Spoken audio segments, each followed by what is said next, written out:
ഓം ശാന്തി 14/12/2023 പ്രഭാതമുരളി. മധുരമായ കുട്ടികളെ, തന്റെ സൗഭാഗ്യം ഉണ്ടാക്കണമെങ്കിൽ ഈശ്വരീയ സേവനത്തിൽ മുഴുകൂ. മാതാക്കൾക്കും കന്യകമാർക്കും ബാബയിൽ സമർപ്പണമാകാനുള്ള ലഹരി വേണം. ശിവശക്തികൾക്ക് ബാബയുടെ പേര് പ്രശസ്തമാക്കാൻ സാധിക്കും. ചോദ്യം: എല്ലാ കന്യകമാർക്കും ബാബ ഏത് ശുഭമായ നിർദ്ദേശമാണ് നൽകുന്നത്? ഉത്തരം: അല്ലയോ കന്യകമാരെ, നിങ്ങൾ ഇപ്പോൾ അത്ഭുതം ചെയ്ത് കാണിക്കൂ. നിങ്ങൾ മമ്മയ്ക്ക് സമാനമായി തീരണം. ഇപ്പോൾ നിങ്ങൾ ലോകമര്യാദകളെ ഉപേക്ഷിക്കൂ, നഷ്ടമോഹ ആകൂ. അഥവാ അതർ കന്യക ആവുകയാണെങ്കിൽ കറ പുരളും. നിങ്ങൾ നിറപ്പകിട്ടാർന്ന മായയിൽ നിന്ന് സുരക്ഷിതരായിരിക്കണം. നിങ്ങൾ ഈശ്വരീയ സേവനം ചെയ്യുകയാണെങ്കിൽ ആയിരക്കണക്കിന് ആളുകൾ നിങ്ങളുടെ ചരണങ്ങളിൽ വന്ന് വീഴും. ഓം ശാന്തി. നിങ്ങൾ ശിവശക്തികൾ കുതിക്കുന്നവരാണ്. ബാബയ്ക്ക് മേൽ സമർപ്പണമാകുന്നതിനുള്ള കുതിപ്പ് ആവശ്യമാണ്. ഇതിനെയാണ് ഈശ്വരീയ ലഹരി എന്ന് പറയുന്നത്. ബാബയ്ക്ക് മുന്നിലിരിക്കുന്നവർ ആരെല്ലാമാണെന്ന് നോക്കേണ്ടതായിയുണ്ട്. വാസ്തവത്തിൽ ടീച്ചറുടെ ദൃഷ്ടി ഓരോരുത്തരിലും പതിയുന്ന വിധത്തിലായിരിക്കണം ക്ലാസ്സിൽ ഇരിക്കേണ്ടത്, സത്സംഗത്തിലുള്ളതുപോലെ. പക്ഷെ എന്തു ചെയ്യാനാണ്? ഡ്രാമയിലെ ഭാവി ഇങ്ങനെയാണ്. ക്ലാസ്സിൽ നമ്പർ വൈസായി ഇരുത്താൻ സാധിക്കില്ല. കുട്ടികൾ ബാബയുടെ മുഖം കാണാൻ ദാഹിച്ചിരിക്കുകയാണല്ലോ. അതുപോലെ ബാബയും ദാഹിച്ചിരിക്കുകയാണ്. കുട്ടികളെ കൂടാതെ വീട്ടിൽ അന്ധകാരമാണെന്ന് മനസ്സിലാക്കുന്നു. നിങ്ങൾ കുട്ടികൾ പ്രകാശത്തെ കൊണ്ടുവരുന്നവരാണ്. ഭാരതത്തിൽ മാത്രമല്ല, മുഴുവൻ ലോകത്തിലും പ്രകാശം കൊണ്ടുവരുന്നവരാണ്. ഗീതം: മാതാ ഓ മാതാ, നീയാണ് എല്ലാവരുടെയും ഭാഗ്യവിധാതാവ്. ഓം ശാന്തി. ഈ ഗീതവും നിങ്ങളുടെ ശാസ്ത്രമാണ്. സർവശാസ്ത്രങ്ങൾക്കും മാതാവ് ശിരോമണിയായ ഭഗവത്ഗീതയാണ്. ബാക്കി എല്ലാ ശാസ്ത്രങ്ങളും മഹാഭാരതം, രാമായണം, ശിവപുരാണം, വേദം, ഉപനിഷത്ത് ഇവയെല്ലാം തന്നെ ഇതിൽ നിന്നാണ് ഉണ്ടായത്. അത്ഭുതമല്ലേ? മനുഷ്യർ പറയുന്നു നാടകത്തിലെ ഒരു റെക്കോർഡാണ്, അതായത് ഗീതമാണ് പാടിച്ചതെന്ന്. ശാസ്ത്രങ്ങളൊന്നും തന്നെ ഇവരുടെ കൈവശമില്ല. ബാബ പറയുന്നു, ഈ റെക്കോർഡിലുള്ള അർത്ഥം എന്താണോ അതിൽ നിന്നെല്ലാം തന്നെ സർവ വേദഗ്രന്ഥങ്ങളുടെയും സാരം ലഭിക്കുന്നു. ബ്രാക്കറ്റിൽ ഗീതം പാടിച്ചു. ഇത് മമ്മയുടെ മഹിമയാണ്. മാതാക്കൾ ധാരാളമുണ്ട്. പക്ഷെ മുഖ്യമായും ജഗദംബയാണ്. ഈ ജഗദംബയാണ് സ്വർഗത്തിലെ വാതിൽ തുറക്കുന്നത്. പിന്നീട് ആദ്യം തന്നെ സ്വയം വിശ്വത്തിന്റെ അധികാരിയായി തീരുന്നുവെങ്കിൽ അമ്മയോടൊപ്പം നിങ്ങൾ കുട്ടികളും ഉണ്ടാകും. അവരുടെ തന്നെ മഹിമയാണ് അങ്ങ് മാതാപിതാവെന്നത്. ശിവബാബയെ തന്നെയാണ് മാതാപിതാവെന്ന് പറയുന്നത്. ഭാരതത്തിൽ ജഗദംബയുമുണ്ട്, ജഗത് പിതാവുമുണ്ട്. പക്ഷെ ബ്രഹ്മാവിന് ഇത്രയ്ക്കും പേരുകളും ക്ഷേത്രങ്ങളും ഇല്ല. കേവലം അജ്മീറിൽ ബ്രഹ്മാവിന്റെ ക്ഷേത്രം പ്രശസ്തമാണ്. അവിടെ ബ്രാഹ്മണരും വസിക്കുന്നുണ്ട്. 2 പ്രകാരത്തിലുള്ള ബ്രാഹ്മണരുണ്ട്: സാരസിദ്ധരും പുഷ്കരണിയും. പുഷ്കറിൽ വസിക്കുന്നവരെ പുഷ്കരണി എന്ന് പറയും. പക്ഷെ ആ ബ്രാഹ്മണർക്കൊന്നും ഇതിനെക്കുറിച്ച് അറിയില്ല. ഞങ്ങൾ ബ്രഹ്മമുഖ വംശാവലികളാണെന്ന് പറയുന്നുണ്ട്. ജഗദംബയുടെ പേര് വളരെ പ്രശസ്തമാണ്. ബ്രഹ്മാവിനെ ഇത്രയ്ക്ക് അറിയുന്നില്ല. ചിലർക്ക് ധാരാളം ധനം ലഭിക്കുന്നുണ്ടെങ്കിൽ പറയും സന്യാസിമാരുടെ കൃപയാണെന്ന്. ഈശ്വരന്റെ കൃപയാണെന്ന് മനസ്സിലാക്കുന്നില്ല. ബാബ പറയുന്നു, എനിക്കല്ലാതെ മറ്റാർക്കും കൃപ കാണിക്കാൻ സാധിക്കില്ല. ഞാൻ സന്യാസിമാരുടെയും മഹിമ പാടുന്നുണ്ട്. സന്യാസിമാരുടെ പവിത്രതയില്ലെങ്കിൽ ഭാരതം എന്നേ തന്നെ കത്തി നശിച്ചിട്ടുണ്ടാകും. പക്ഷേ സദ്ഗതി ദാതാവ് ഒരേ ഒരു ബാബയാണ്. ഒരു മനുഷ്യന് ഒരിക്കലും മറ്റൊരു മനുഷ്യന് സദ്ഗതി ചെയ്യാൻ സാധിക്കില്ല. ബാബ നിങ്ങൾക്ക് മനസ്സിലാക്കി തന്നു, നിങ്ങളെല്ലാ സീതമാരും ശോകവാട്ടികയിലാണ്, അതായത് ദുഃഖത്തിലാണ്. അസുഖമുണ്ടാകുമ്പോൾ ദുഃഖിക്കുമല്ലോ. അസുഖമുണ്ടായാൽ തീർച്ചയായും എപ്പോൾ ഭേദമാകുമെന്ന ചിന്തയുണ്ടാകും. അല്ലാതെ ഇങ്ങനെ ഒരിക്കലും ചിന്തിക്കില്ല, അസുഖത്തിൽ തന്നെ ഇരിക്കട്ടെ എന്ന്. പരിശ്രമിക്കുന്നത് ഭേദമാകാനാണ്. അല്ലെങ്കിൽ മരുന്നുകളൊക്കെ കഴിക്കുന്നത് എന്തിനാണ്? ഇപ്പോൾ ബാബ പറയുന്നു, ഞാൻ നിങ്ങൾ കുട്ടികളെ ഈ ദുഃഖങ്ങളിൽ നിന്നും രോഗങ്ങളിൽ നിന്നുമെല്ലാം മുക്തമാക്കി സുഖപ്പെടുത്തുന്നു. മായാരാവണൻ നിങ്ങൾക്ക് ദുഃഖത്തെ നൽകി എന്നെ സൃഷ്ടിയുടെ രചയിതാവെന്ന് പറയുന്നു. എല്ലാവരും ചോദിക്കുന്നു, ഭഗവാൻ ദുഃഖത്തെ നൽകുന്നതിനാണോ സൃഷ്ടിയെ രചിച്ചത് എന്ന്. സ്വർഗത്തിൽ ഇങ്ങനെ ഒരിക്കലും പറയുകയില്ല. ഇവിടെ ദുഃഖമായതുകൊണ്ടാണ് മനുഷ്യർ പറയുന്നത്, ഭഗവാൻ എന്തിനാണ് ഈ ദുഃഖത്തിന്റെ സൃഷ്ടി രചിച്ചതെന്ന്.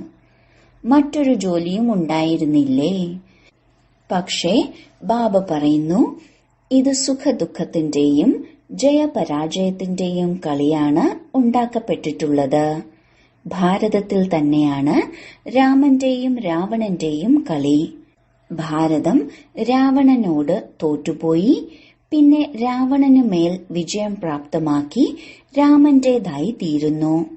രാമൻ എന്ന് പറയുന്നത് ശിവബാബയെയാണ്.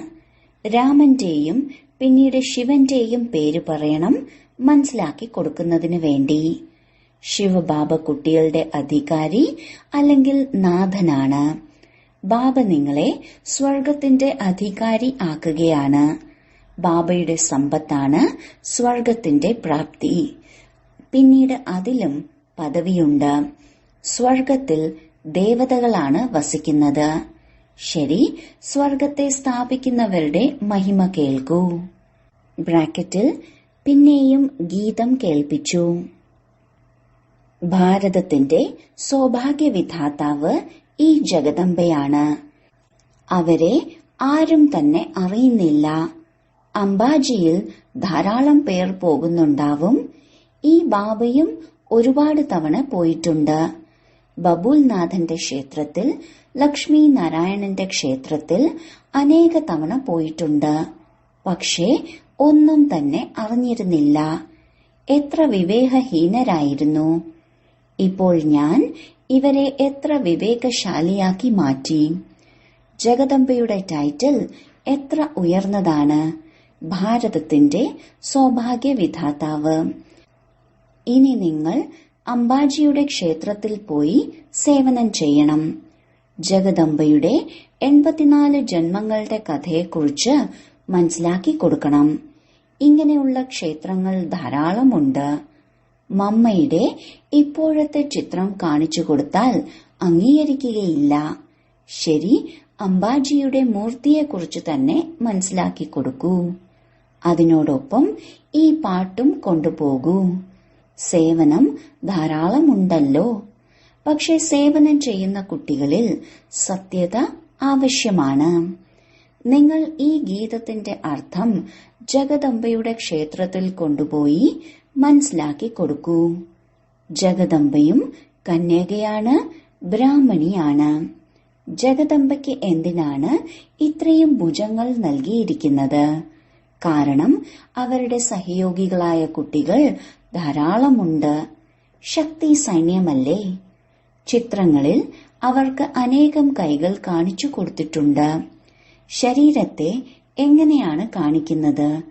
കൈകളുടെ അടയാളം സഹജമാണ്, ശോഭനീയമാണ്. കാലുകളും അത്രയ്ക്ക് നൽകുകയാണെങ്കിൽ അറിയില്ല രൂപം തന്നെ എന്തായി തീരുമെന്ന്. ബ്രഹ്മാവിനും ധാരാളം കൈകൾ കാണിക്കുന്നുണ്ട്. നിങ്ങൾ എല്ലാവരും അവരുടെ കുട്ടികളാണ്. പക്ഷെ ഇത്രയ്ക്കും കൈകൾ കാണിക്കേണ്ടിയിരുന്നില്ല. അപ്പോൾ നിങ്ങൾ കന്യകമാരും അമ്മമാരും സേവനത്തിനായി ഇറങ്ങണം. തന്റെ സൗഭാഗ്യത്തെ ഉണ്ടാക്കൂ. അംബയുടെ ക്ഷേത്രത്തിൽ നിങ്ങൾ ഈ ഗീതത്തെക്കുറിച്ചുള്ള മഹിമ പാടുകയാണെങ്കിൽ ധാരാളം പേർ വരും. നിങ്ങൾക്ക് മുതിർന്ന ബ്രഹ്മകുമാരിമാർ എടുത്തതിനേക്കാളും വളരെ നല്ല പേരെടുക്കാൻ സാധിക്കും.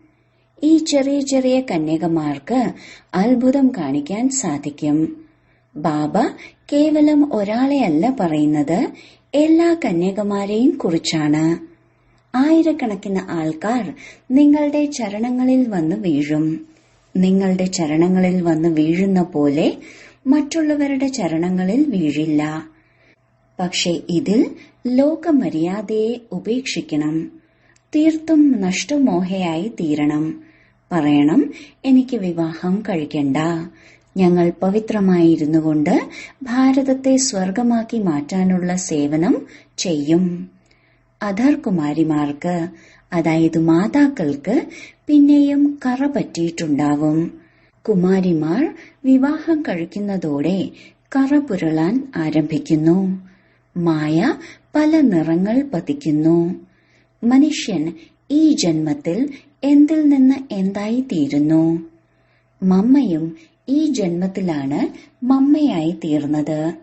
മറ്റുള്ളവർക്ക് അല്പകാലത്തേക്കുള്ള പദവി ലഭിക്കുന്നു. മമ്മയ്ക്ക് 21 ജന്മത്തേക്കുള്ളത് ലഭിക്കുന്നു. നിങ്ങളും നരനിൽ നിന്ന് നാരായണനും നാരിയിൽ നിന്ന് ലക്ഷ്മിയുമായി തീരുന്നു. സമ്പൂർണമായും പാസ്സാവുകയാണെങ്കിൽ ദൈവിക ജന്മം ലഭിക്കുന്നു. മറ്റുള്ളവർക്ക് അല്പകാലത്തേക്കുള്ള സുഖമാണ്. അതിലും എത്ര ചിന്തകളാണ് ഉണ്ടാവുക. നമ്മൾ ഗുപ്തമാണ്. നമുക്ക് പുറമേ ഷോ കാണിക്കേണ്ട ആവശ്യമില്ല. മറ്റുള്ളവർ ഷോ ചെയ്യും. ഈ പഴയ ലോകം മൃഗതൃഷ്ണയ്ക്ക് സമാനമാണ്. ശാസ്ത്രങ്ങളിൽ ദ്രൗപദി പറഞ്ഞിട്ടുണ്ട്, അന്ധന്റെ സന്താനങ്ങളെല്ലാം തന്നെ അന്ധരാണെന്ന്. ഇവർ എന്തിനെയാണോ രാജ്യം എന്ന് മനസ്സിലാക്കിയിരിക്കുന്നത് അതിപ്പോൾ നശിച്ചു കഴിഞ്ഞു. രക്തപ്പുഴ ഒഴുകും. എപ്പോഴാണോ പാകിസ്ഥാൻ വിഭജനം ഉണ്ടായത് അപ്പോൾ ഓരോ വീട്ടിലും എത്ര അടിപിടികളായിരുന്നു നടന്നത്.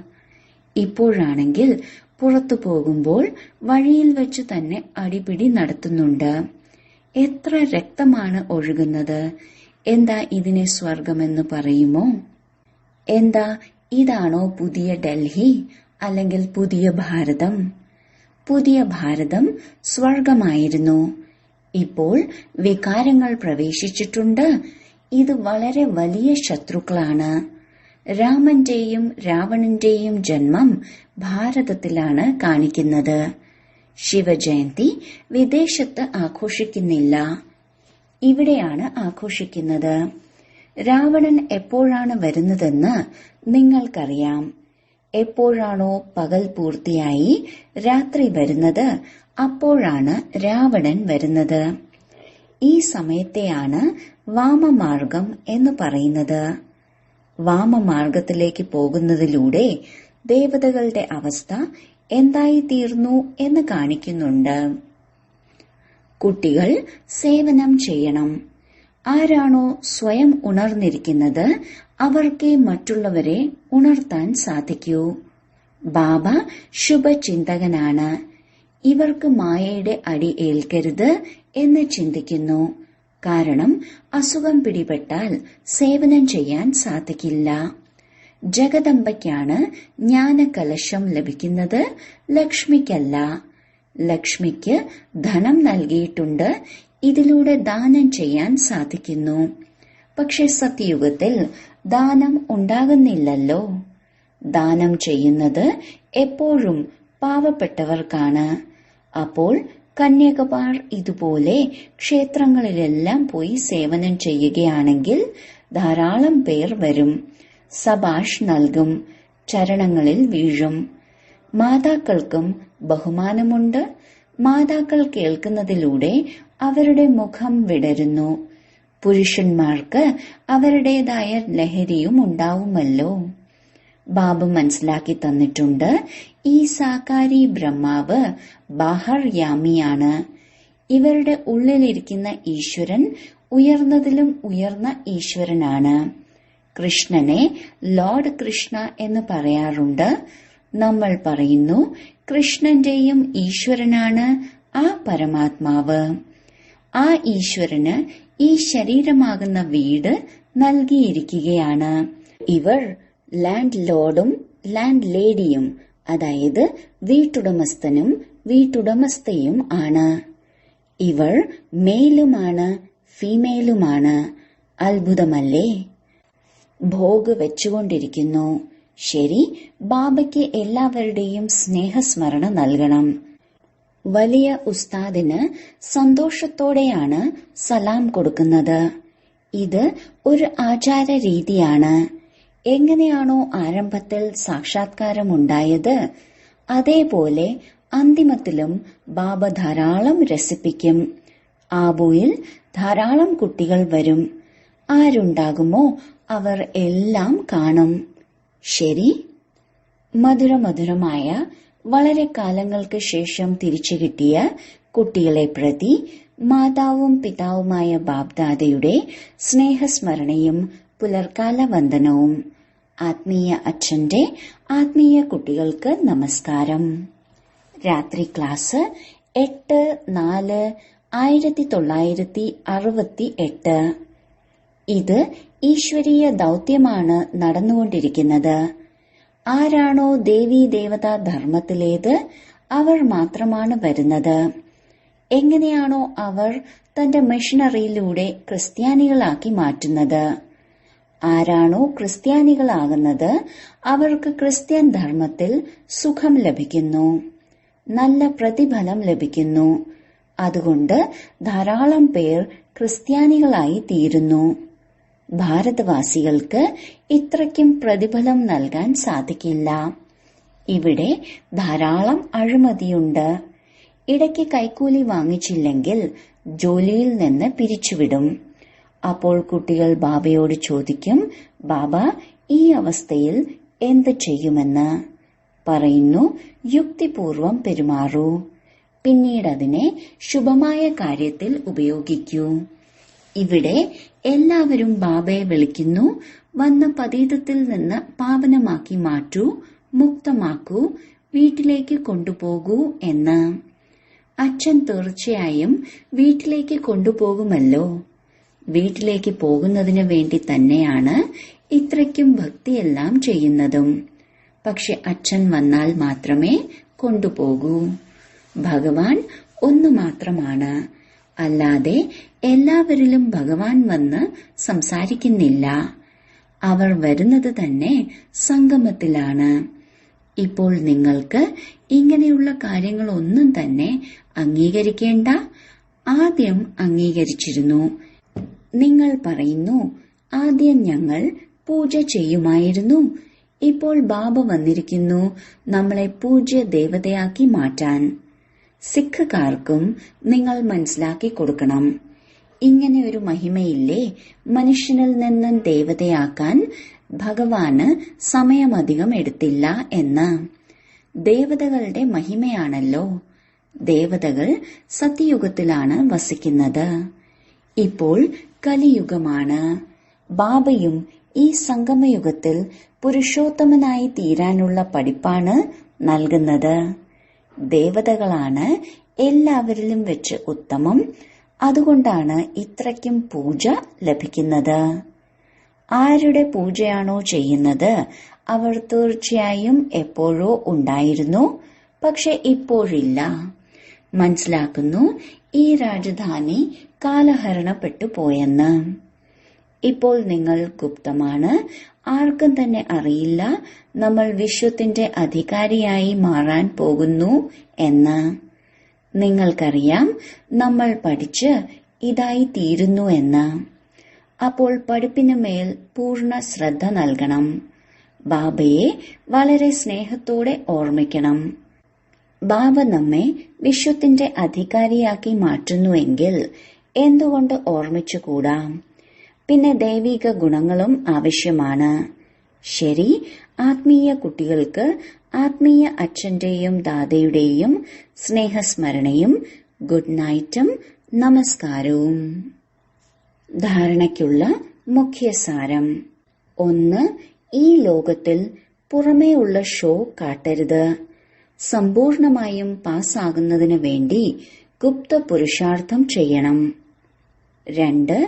ഈ വർണ്ണശബളമായ ലോകത്തിൽ ഒരിക്കലും കുടുങ്ങരുത്.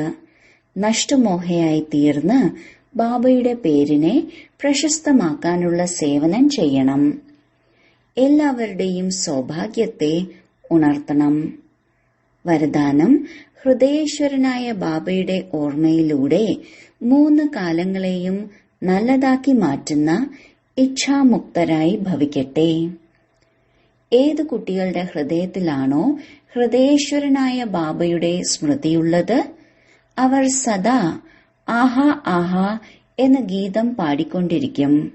അവരുടെ മനസ്സിൽ നിന്നോ സ്വപ്നത്തിൽ പോലുമോ അയ്യോ എന്ന വാക്ക് വരില്ല. എന്തുകൊണ്ടെന്നാൽ എന്താണോ സംഭവിച്ചത് അത് നല്ലതിനാണ്. എന്താണോ സംഭവിച്ചുകൊണ്ടിരിക്കുന്നത് അത് നല്ലതിനാണ്. സംഭവിക്കാൻ പോകുന്നതും നല്ലതിനാണ്. 3 കാലങ്ങളും നല്ലതാണ്. എവിടെയാണോ സർവ്വതും നല്ലത് അവിടെ ഇച്ഛകളൊന്നും തന്നെ ഉൽപ്പന്നമാകില്ല. സർവപ്രാപ്തികളും ഉണ്ടാകുമ്പോഴാണല്ലോ നല്ലതെന്ന് പറയുന്നത്. ഇച്ഛാമുക്തരെന്നാൽ പ്രാപ്തി സമ്പന്നരായി മാറുകയാണ്. സ്ലോഗൻ: ആവേശത്തിന്റെയും ദേഷ്യത്തിന്റെയും സംസ്കാരം ഇമർജാകാത്ത വിധത്തിൽ സംസ്കാരത്തെ ശീതളമാക്കൂ. ഓം ശാന്തി.